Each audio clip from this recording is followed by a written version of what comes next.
जय श्री राम। जय भैरवनाथ की।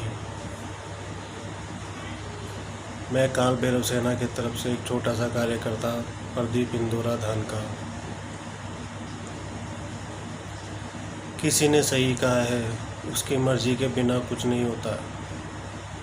मेरा भाई ये हो, मेरा यही कहना है, हमारा उस पर यकीन था और हमेशा रहेगा।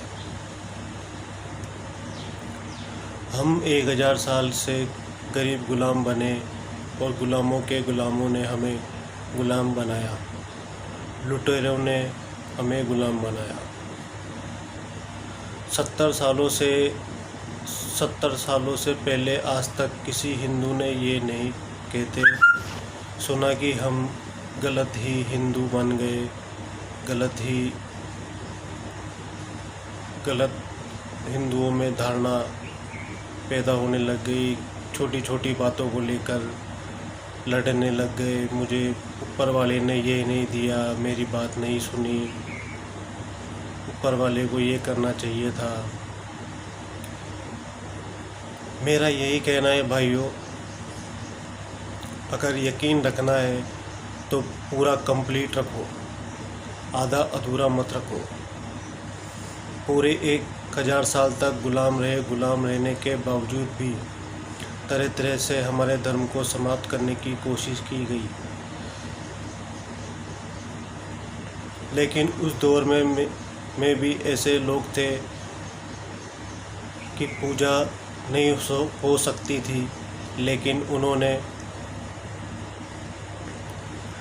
गमले के अंदर तुलसी का पौधा लगाकर, पीपल की पूजा कर अपने धर्म को बचा के रखा, हिंदुत्व को जिंदा रखा। लेकिन मैं दूसरा सवाल उन लोगों से पूछना चाहता हूँ जिस कुरान मजीद की सूरा निसा का हवाला देता हूँ, उस पूरे रेफरेंस में देता हूँ। तुम कहते हो कि हम अल्लाह से डरते हैं और अल्लाह के बिना, उसकी मर्ज़ी के बिना कुछ नहीं होता। तो 2014 के अंदर भी अल्लाह ही वही पैदा हुआ, 2019 में भी, और दिल्ली में भी आया, और उत्तर प्रदेश में भी उसी की मर्ज़ी से आया। और जितना अत्याचार करोगे और शाहीन बाग बनाओगे, अभी 2019 में 2 हो गए, अल्लाह से दुआ मांगो 2024 में कितने होंगे। ये सब उसी की मर्ज़ी से हो रहा है। मैं अल्लाह का बहुत बहुत धन्यवाद देता हूँ। वह चाहता है कि उसके बंदुओं का मुसल्लत ईमान हट गया है। वह हक और बातिल के बीच में फ़र्क करना भूल गए हैं। वह कत्ले गारूद कर रहे हैं। अल्लाह ने साथ भी चुना और अल्लाह ने चाहा तो सबको घर तक छोड़कर आएगा वो। संकट यही है कि नहीं तो आप संविधान को मानते हैं, ना संविधान के प्रति ईमानदार हैं, और ना ही कुरान के प्रति। मैं हिंदू होते हुए भी कुरान शरीफ को कुछ हद तक मानता हूँ। इसलिए कहता हूँ कि 1000 साल तक अब तुम्हें हमसे ही जलील होना है। तुमने भी बहुत नंगा नाच बहुत खेला है। तुमने आज़ाद भारत के अंदर जम्मू कश्मीर में कश्मीरी पंडितों ने कभी जोर से भी गाली नहीं बकी, ना किसी को गाली दी। तुम्हारे पूर्वज बदल गए। फारूक अब्दुल्ला का पूर्वज कौन है पता लग गया, इकबाल का पूर्वज कौन है यह भी पता लग गया। क्योंकि कुछ हिंदुओं ने समझना और पढ़ना शुरू कर दिया है। बचे हुए 30 करोड़ पूर्वजों के बारे में भी पता लग जाएगा।